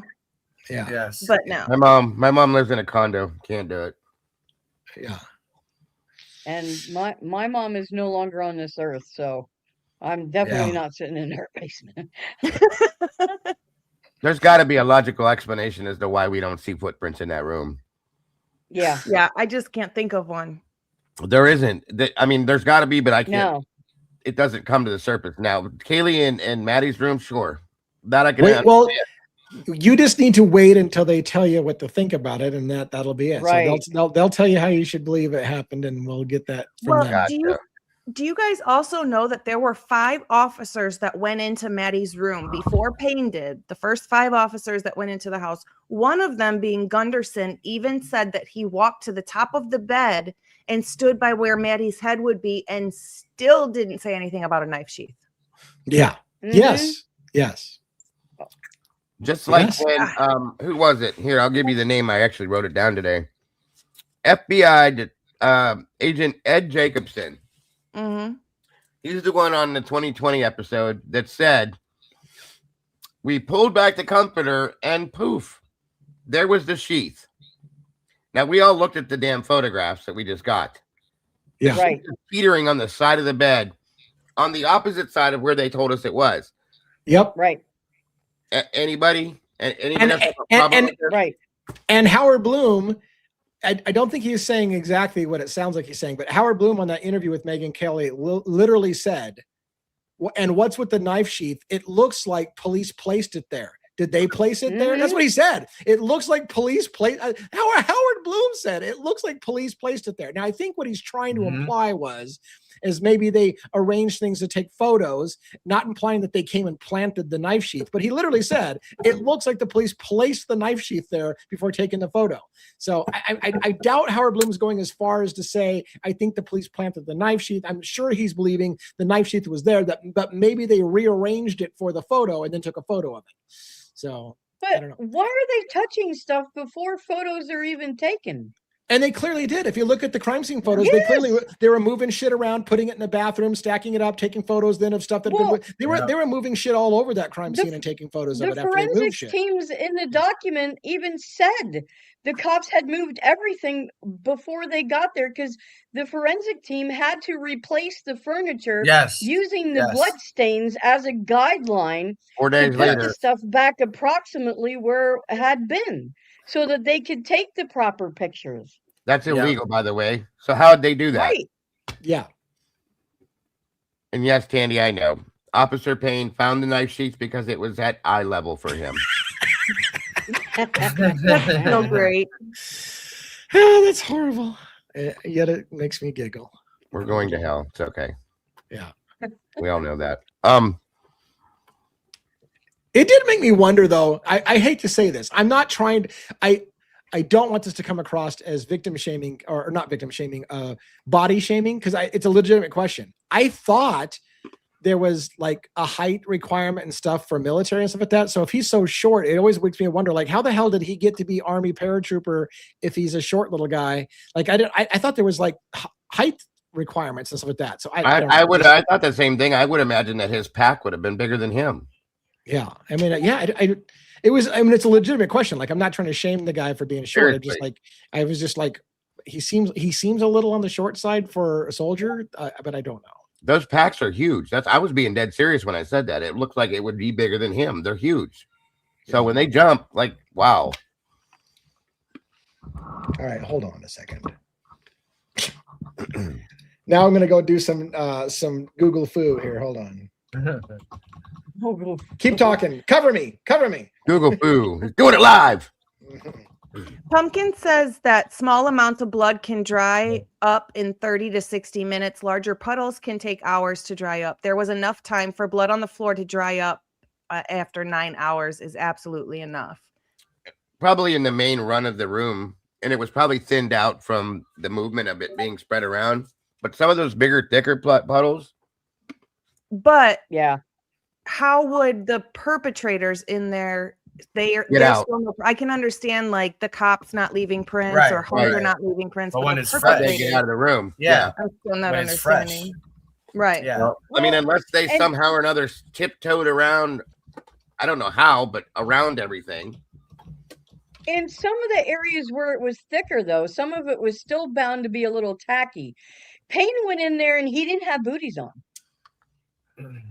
Because he went in there, you see him on body camera. I forget whose body camera it was. And he went right on in. He didn't even stop and put booties on. So I'm just using him as an example. I'm not saying that he trudged around in there or anything, but you would think that at least a little bit of it will be still a little bit kind of tacky, not quite somewhere in there. I mean, over and by one the of bed, their prints. Yeah, over by the bed and the nightstand, it definitely was still tacky. Yeah. So, and all right, since we're an education channel, I'm going to tell you, I looked up a little something. Alrighty. I was surprised to find the U.S. Army's height requirements for a male is 5 foot flat, and for a female, 4 foot 10 inches. Oh wow! So you don't have to be very tall to be a soldier. Wait, how tall is Payne? Do we know? I mean, well, I looked it up, and I looked it up, and I got the answer. There's no publicly available information, which I thought was ridiculous. So it's 5'6". You think? I thought they said it was 5'6". I thought he was way shorter than that. I know he's shorter than somebody told me he was the same height as Rick Allen. 5'2", 5'4", 5'4". Yeah, I thought he was shorter than me for some reason. I mean, he looks really short in the videos we've seen of him. So, yeah, compared to other people around him. But so yeah, Eric, that comment that you put, yeah, absolutely, they didn't follow any protocol at all. Responding to a scene like that, you wouldn't allow someone leading you around the house. No. Holding a knife. By the way, thank you for Whit James for the donation and becoming a member. Appreciate that very much. It helps support the cause and the fight for truth and transparency, which we have none of in this fucking case. Oh, right on. No truth and no transparency. It's no. Rollo's right on that statement. He said Snyder pointed out the footprints from the sliding door to the side of the house next door, and then Captain Linear walked all right over them. him. He did. That's a fact. Yeah, good call, Rillo. 100%. It was the weirdest. It was the weirdest thing. Now, and the way he walked over it was super weird. It's like the first 2 steps, he went to the side of it, and then he just decided, fuck it, and stepped right on top of him and walked across. I think it's because he knew the crime scene was crashed already. Right. Yeah. Maybe for a second he thought, well, I should preserve footprints, and then he's like, oh fuck it, it's already screwed. We're gonna just go on. Yep. Yeah. And who in their interview makes a random comment that says, "I didn't walk in the grass at all"? Molly. Now, why would you say that? Thank you. Right. The same person that makes the comment, you're probably going to have a hard time finding DNA because we did a deep clean last weekend. Got a whole bunch of idiots in this case. Every time I need to go back and see that again because it makes me laugh every time. I think when I first heard it, I think we all went, did she just say that? No, she didn't. When Dylan, talks about Adderall in 8 different languages and then says, I don't know much about Adderall. Right. Yeah. Now, her favorite comment of all time was, I don't know if that's true or if if my brain just told me that so that I would remember it later. What did you just say? I played that back 6 times. I said, did she really just say that? And the most disturbing part is the lack of follow-up by the officers. I mean, there was a little bit with Idaho State Police, like, is there something you're not telling us? That they said that in the documents I read. They actually asked Dylan, is there something you're not telling us? Because they were like, wait a minute, what did you just say? I felt dumb because I was the one that asked for the follow-up and they didn't. Like, I guess we're not supposed to think there's a follow-up for that, maybe? Right. There's a 1-1 question, right? Well, this is an easy question. Hunter would have been detained immediately, and then as soon as finding that Bethany and Dylan are apartment mates or whatever lived at this house, all 3 of them should have been it should have been Hunter, Dylan, and Bethany should have been separated and brought back. That's the other part I was waiting for you to say. They should have immediately been separated from each other before they started getting asked questions. Before anybody asked them questions, they should have separated them from each other, asked questions, and then talked to each other as the officers about the stories they heard from each of them to see if the stories match up with each other. That's kind of policing 101, and I'm not a fucking police officer. I know that part. Yep. Those are the first 3 that should have been brought, and then the 4th one is as soon as they found out info about Jack D would have been next. He would have been the 4th. I agree. Not just because he's the ex, but because he's the ex and the close proximity that he had. Yeah. So and because he showed up on the crime scene during the thing. And he showed up on the crime scene, right? So that they would have been all of those things would have made him an immediate detention. See what the hell's going on. Yeah, right. And just to say, like, not all the time, but there are many times, many examples that you can look up of, a perpetrator returning to the scene while police are there. So.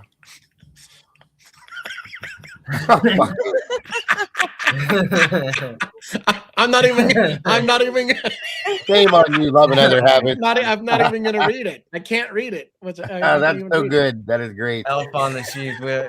That'll be a graphic for Amanda to me. Oh yeah. There you go, Amanda. Our graphic specialist is all over that shit right now. I can't. Go, Amanda, go. Wait. the elf on the shelf phenomena was you go around hiding that elf everywhere. Now we have to have a meme with someone going around hiding the knife sheath all over the house at different places, taking photos of all the places. I already had a visual too. Little bald head running around. My god. Oh no, we are all going to hell for this. It's not good. Did Jack ever end up saying anything about that 17-minute call? He said he didn't remember. Yes. He doesn't remember He didn't recall. And let's talk about the 17-minute call. So yes, Jack said he didn't recall and he doesn't know what happened with that call. And then if I recall, Steve Gonzalez said, we're all a bunch of fucking idiots. We don't read very clearly because that 17-minute call was the night before. It wasn't the night of the murder. So we're all making a big deal out of it, and that we don't read very carefully because the 17-minute call wasn't even that night. Now I want to know, where was that said? Thank you. That's my question. Because when he said that, I went, what? Since when? Right. Since when? Like, it's always been a part of the official story, the 17-minute call. But now he's like, we don't read very well because that phone call wasn't even that night. Or is it the other way around, Steve? I don't know. That's what I want to know. Does anybody know the answer? Because literally, I'm glad you mentioned it, because the 17-minute call means a lot. If it did happen that night, how do you not remember a 17-minute phone call? If it did happen that night. If it didn't happen that night, how did we all get confused on what night the phone call came in? Or are we really just that bad at reading? Or what? Like, or let me ask you this other question to add to that. If it actually did happen the night before, what was it about that they were talking about for 17 minutes on FaceTime, and then the next night this shit goes down? I mean, that's another question. You still would want to know. You would still want to know. Yeah. Exactly. I don't know. Steve has said some stuff that's way out there quite often, so who knows? I might have to go back and look for it and see if I can see if it actually says it was Friday. I'm looking for it as well. Yeah. I just don't understand how everybody, explained Kaylee and Maddie as, so popular and everybody loves them and blah, blah, blah, blah, blah. Nobody talks to them at the corner club. Nobody talks to them at the grub truck. Nobody's like, oh, hey, it's none of that ever, anywhere, in anything. So I don't understand that. Yeah. Yeah. And I'd like to know, we mentioned it a few times. You watched that corner club video. I would like to know who Kaylee was texting or talking to. Because she's on her phone the whole time. Yep. The whole time. Yeah, I just did. Quick, AI searches can be completely wrong for what it's worth. So let's get that. They can be completely wrong. But here's what they said. Mm-hmm. There is no public evidence of a 17-minute call between Jack and Kaylee. The official statements are that Kaylee and Maddie made several calls to Jack DeCoeur between 2:26 and 2:44, and the final call ended at 2:52 a.m. There is no official record of any single continuous 17-minute call between Kaylee and Jack during the murder window. During the murder window, yes, and then they list 4 a.m. to 4:25. That's true. But so again, they can get things wrong. Did we all misunderstand the 17-minute call? That's the $1 million question. Did we all miss the 17-minute call? I don't understand. I feel like I remember Lana reading it off on like a document that showed the times of everything. Yes, she did. Okay. Yeah. There's no way that we could all be wrong. Come on. Right. That's what I'm saying. Like, everyone got it the wrong way. That's not right. And that's what I'm saying, because Steve kind of basically shamed all of America about how we're all a bunch of idiots and can't read carefully. And that's proof that we're not reading the documents, and they are apparently, that we didn't read carefully enough to know that wasn't even the same night. Mm-hmm. I wonder if we could, I wasn't thinking about something else too, off subject a little bit, but I wonder if we could FOIA Molly McMichael's phone for the entire day. From the morning till that night. Interesting. I'd really like to see who she spoke to that night. I'm looking up what Mama J said here just about the 2:26 and see if I can narrow this down somehow at all. Yeah. It's like a question that's starting to burn in my memory. Like, it went from 2:26 to 2:54. Ah, let's see.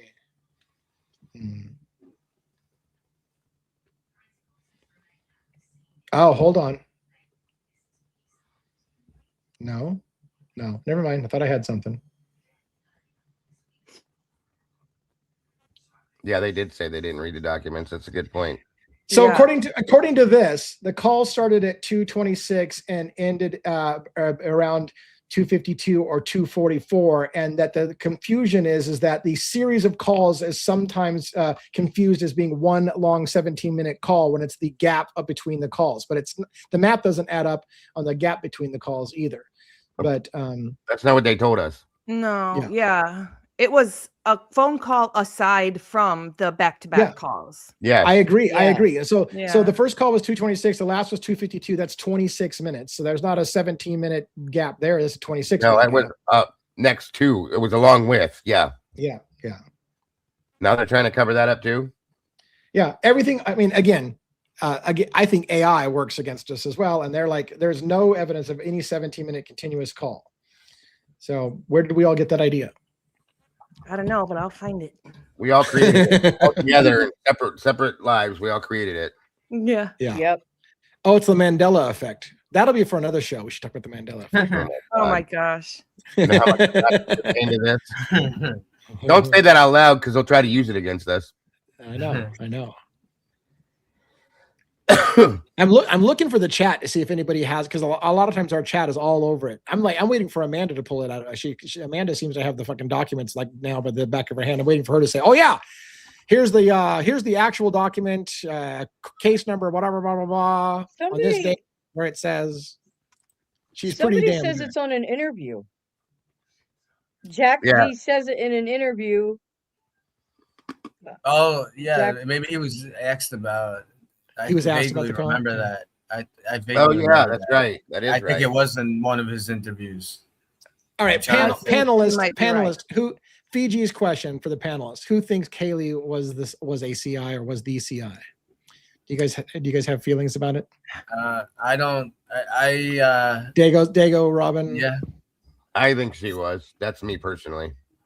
Yeah, I would agree with that. She could very well have been. I kind of think so as well, but yeah, I think it's really, really possible. Yeah. And I think honestly, the more I think through the case, I'm beginning to think Xana and Maddie were the targets, but Kaylee was a CI, and it all kind of happened that way. Yep. That's my thought too. I could be wrong, and I'm okay. Yeah, sure, we all could be wrong. All I'll say is the same thing I've been saying from the beginning. What I can tell you is it didn't happen the way they fucking said it did. It wasn't one guy going in there in 13-9, whatever the fuck minutes it is now. It wasn't that. It wasn't that. I can tell you it wasn't that. And it definitely wasn't Brian Coburn. No. I'm beginning to think that's probably when it happened either. Well, there's that. Yeah. So what do you guys? When do you think it happened? I haven't had a chance to hear you. What time do you think it happened? Who, Logan? Yeah. Oh, I'm not sure of an exact time that I think it happened. I think we hear things all throughout the night that sound strange, that could be a lead up or something to do with it, or I don't know. But I do think at 2:27, that scream is horrific. And I think I hear right before 2:27, I thought we were fucking brothers, but I don't know. I heard that too this morning. I think that's a good time frame. Yep. It's really interesting too. Yep. Those cries are undeniable in that, though. There's definitely a girl crying. Oh my God. I always thought that blood-curdling scream, I always felt, it's just a gut. It's not, I always felt that was Xana in reaction to seeing Ethan get attacked, or seeing that he had already been attacked and killed, or something like that. That she saw that, and that was the blood-curdling scream, was what she saw happen to Ethan, either right in front of her face or walked in on it and saw it. Yeah. And I always thought that's it. True crime forensics guy actually isolated that audio and said it was a female screaming, and we all thought it was a male this whole time. Yep. I didn't. I never thought. See, it's funny that you say that, because I heard people saying it's clearly a male screaming. I've always thought it was a female screaming. So did I. I don't know. I didn't know people were saying it was a male until recently, because I always thought it was a female from the day one. Yeah, I thought it was a woman too. It sounded much deeper to me for some reason. But yeah, he said that was a female scream for sure. Yeah, I felt it was female, and look, you know, a lot of people in the chat are saying female, male, female, male. Like we don't have a shit. Maybe it's poll time. Let's get out our poll. Oh boy. Yeah, poll. Let's do the part. Start. Yeah. All right. It's poll time. I'm going to ask the question. The blood curdling scream. Oh, then I have to learn how to spell curdling. C-U-R-D, curdling. Fuck. Okay. The horrific scream. I already typed blood curdling, damn it. Okay. Okay, you could do that, because I can't spell curdling. The horrific scream at 2:27 a.m. Do you think, is it male or female? That's what my question is. The horrific scream at 2:27 a.m. You guys got to tell you guys got to tell Logan how to add the poll. Or female. Her chat won't see the poll. They won't? Yeah. No. Are you good at polls? Oh yeah, I can do it. Okay. And then I'm gonna put. I'm great with polls. Are you? Male, female, or pretty good at myself. Yeah. I'm gonna put as answers male, female, or unknown. Okay, you want to add an unknown? Okay, yeah, that works. That works. Add an option. People Unknown. can't figure it out in my opinion. So what we do, Logan, in case you haven't seen this, is we try to all of us put it on our chat at the same time, and we go 1, 2, 3, and then we fire the chat, and then we just share the results, and we get to about like 100 people. Unknown. All right, so I've got a slightly worded different, but it's the same gist. The horrific scream at 2:27 a.m. Is it male or female? And the options are male, female, or unknown. You got yours ready on your side? Yep. Dago, but Logan, you got it on your side? Yeah. I'm ready. Yeah. All right. 1, 2, 3, fire it off. Polls in action. I keep my poll in the drawer. Somebody good to put that know. in chat, not me. Oh, okay. I thought you were just doing an overshare or something. All right. I've got 40 votes so far. Oh, I just lost some votes. 43 votes. So far, I'm at 28 votes, 29. Okay, let's wait until at least one of us hits 100 if we can. But if we don't get to 100, we're gonna hit 100. I was gonna say Logan's gonna hit 100 before us. Poll races, everybody. I Poll have 41. I got 50. All right, so maybe we're not rocketing up for votes. So let's stop. I guess I got 50. You want to stop here? Or you want to keep going for a little bit? Give it one more minute. Hold Let's on. give it another little bit more time. Yeah, Come on, let's give vote it on a the minute. poll. Everybody vote, vote, vote. Come on, guys. I got Touch the poll. 58, No, that didn't Oh sound yeah, good. you have. Oh yeah. 59, Hit the poll. I'm at 59. 60. All right, we got 60. We got 60 over here. 69. We can stop at 69. I'll stop when we get to 69. Okay, 69 on the poll. What do we got? A bunch of 15-year-olds in this room? Are we have like a 15-year-old mentality? We gotta enjoy 62. something out of life That's right. after all this crazy shit every day. 66. We're almost at 69. 60. 67.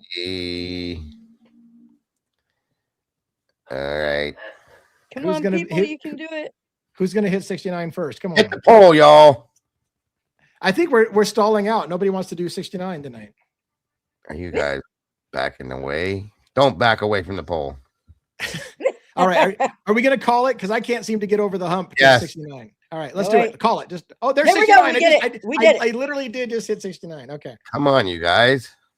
We've got 65% female, 25% male, 10% unknown. I got 54% female, 29% male, and 17% unknown. So I've got 75% female, 19% male, and 6% unknown. Oh, and that's super interesting to me because how many people lately I've heard say it's clearly a male you hear screaming. And by the way, this is why I'm bothered so much by people who say you clearly hear him say. right. I don't clearly hear shit. I hear a lot of people saying what they think they hear. I don't clearly hear shit. I clearly heard a female, but you guys clearly heard a male, and Yeah. so that's why I say take everything with a grain of salt on what you hear. I can tell you this: I bet you 100% believe that you hear a scream. Now, granted, some people will say I hear kids playing and having fun, tickling each other. There's a tickle party going on. I hear a car screeching. no. I've heard that one too. Yeah, those are Yeah. tires screeching. No, they're not. No. Tire screeching. I didn't hear that. Oh, I've never the heard last that. one I Never heard like is that. I heard it was a Yeah. cat's mating. That's what I heard. The last one I heard was cats my mating. God. It was a cat that was being Really? yeah. That's some mating. Yeah. Wow, that's a new one. I'd be afraid of that cat if I ran into it. Stan and Laurel argument. Yes. Good one, too. All right, guys, we're pretty much at 2 hours. Do you guys have anything as a group you want to talk about, or should we do some closes? Let's close it on up. I will say this before we end. It's in my chest, folks. It's in my chest right here. Not in your testicles? No. All right. Well, that's really good to know. Okay, look, so let's go around the horn. We'll give Logan the first shot since she has to pee, and if she has to run quickly, then she can do so. If she wants to hang out, she can. Logan, Dago, 1-1 Robin, then me for close. So Logan, you're up. Any closing thoughts? Yes, absolutely. I appreciate everybody for being here, even though that you guys were just with me for an hour and something before this stream. So I really appreciate you being here and hanging out with us. You guys are epic in the chat, and you guys in the chat make the show even that much better. So Do something nice for yourself. Be kind, but more importantly, be kind to your animals. And I see an animal in the corner right behind your chair. It looks like a cat right off to the corner, a black cat that's, or no, two cats. You got two cats, or is that one cat wagging a tail? No, that's that Bronx's tail. That's that's the dog? Yeah, that's the dog. I see the tail. I see the tail. Come here, baby. Yeah. Oh, okay. I was getting fooled. There's actually something against the wall that looks like a cat's head, but it wasn't. There he what I is. was seeing. All I was seeing was the tail. There's Bronx. There we go. There he is. Oh, yeah, Bubba. Oh, hi, baby. What's up, buddy? He's so cute. He's so excited. There he is. All right. Well, all right. That's awesome. Be kind to animals. All right, Dago, what do you got for close? Again, guys, it's great to be back with you guys. I have missed you all. Thank you all once again for having me. All three of these amazing communities. Thank you all for coming together to hang with us tonight. And again, thank you to these amazing panel members for having me here to enjoy this evening, because it is always enjoyable to be here and great conversation. I appreciate each and every one of you guys, and nothing but love to you all. Thank you all for all the well wishes, and thank you to my moderators. Thank you to all the moderators on all three channels. You guys are all amazing, and God bless. I will see you guys tomorrow, hopefully. Yeah, get some more rest. You sound like you're still a little bit rough, so you got to get yourself some rested up and get those sinuses cleared. 1-1. What do you got for close?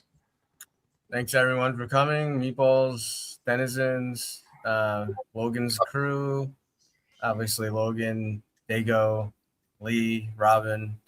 Great discussion as always. And since you seem to love 80s quotes and sayings, we follow orders or people die. That's correct. That's correct.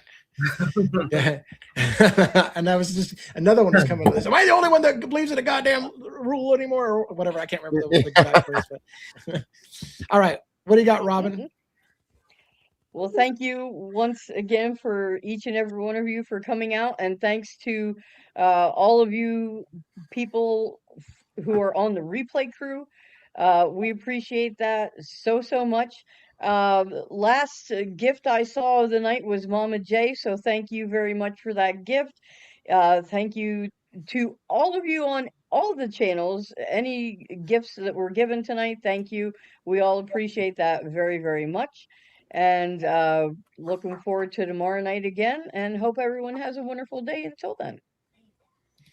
All righty. And for me, I will say thank you all for being here. I will, because I've gotten some positive feedback on those fireside chats, I will take some time tonight and pull out some of the chat comments that we didn't get a chance to address that I have personal feelings about. We are working again towards having our panelists be able to answer questions. So if you have something specific for a panelist, never hesitate to say their name, like Dago or Logan or Robin or 1-1, and then the question, and then we'll make an attempt to put together a compilation of them doing their personal responses, kind of like I. So if you like that format and you dig the fireside chat, please support it, because I'm on the bubble of letting it kill our algorithm if nobody watches it. I get a lot of positive comments, but not a lot of views, so I'm on the bubble about whether to keep doing it, but I will do it tonight because I got several people donating. Thank you so much for watching Crimes After Dark. We'll see you again tomorrow night, 6 p.m. Pacific Standard Time, and the same back channel, same bat time, all that good stuff. Talk to you guys later. Have a great night. Bye. Bye.